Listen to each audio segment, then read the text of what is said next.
There's nothing more wasteful than making more efficient a process that should have never existed in the first place. It helps to distinguish between two types of efficiencies. There are output-focused efficiencies, which keeps the same output but figures out how to produce it faster and cheaper. And then there are outcomes-focused efficiencies, which looks through the lens of the customer to identify what do customers want, what do they need, what produces more desired business and customer outcomes. And then using that insights to do more of what brings value and remove the stuff that doesn't. So how do we do it? Well, there's three elements that go into producing outcomes-focused efficiency. It's the insights, the strategy, and the measurements. Let me explain. One of the main reasons we're not making these efficiency gains is because we simply can't see them. Because we're not asking the right questions. And if we're not asking the right questions, we're not going to get the data to tell us where to make improvements. So let me share an example. So I was working with a hotel chain that had a pretty good booking tool. They were proud of it for good reason. They had a lot of data about the booking tool and the booking process. But what they didn't have data on was the stay itself. So they knew how customers were buying hotel rooms, but not how they were experiencing them. And our job was not to improve the booking tool, our job was to improve the hotel experience itself. So when we asked them, where can we make improvements, they all started coming up with ideas for how to improve the booking tool. Because the data we have limits us and focuses us to what we can see. And if we only have data about the booking tool, we're not going to have any ideas about the rest.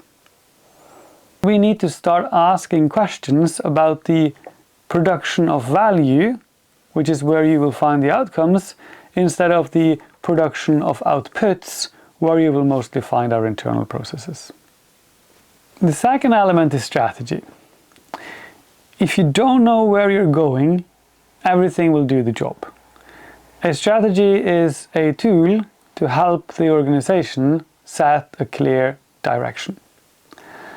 An outcomes-focused approach means understanding what is it that the customer needs that is related to what the business needs. So a customer shows up in a situation needing something or hoping to achieve something, and they're willing to do something to achieve that. Often they need help.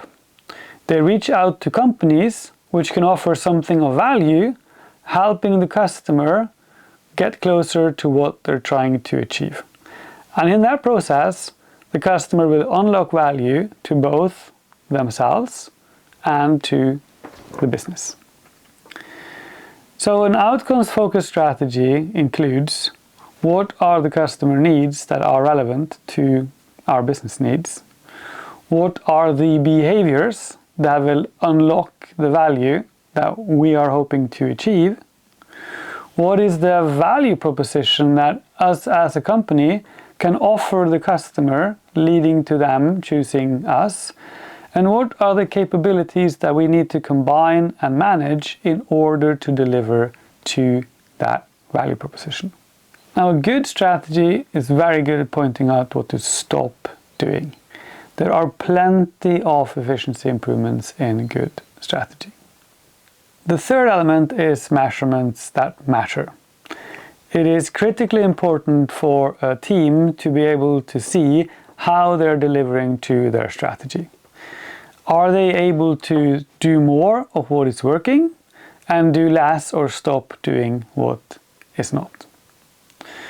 Now, the way to do that is to understand the difference between a factory floor, the production of outputs, and what happens when the output leaves the factory floor, goes into the world and produces value.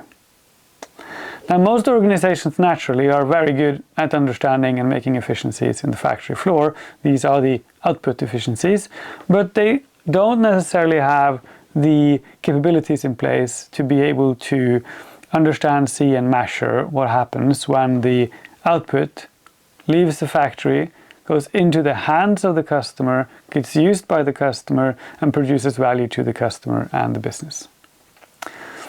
And so you need to create a chain of measurement from output to outcomes.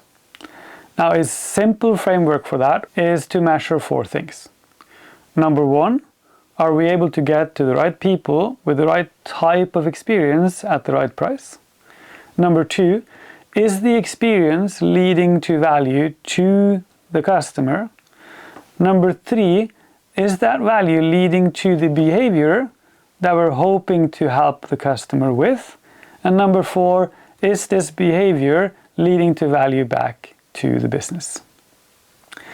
Now, if we can measure these things, we will be able to see where we can amplify or dampen or remove entirely our efforts in support of the customer, delivering value back to the business.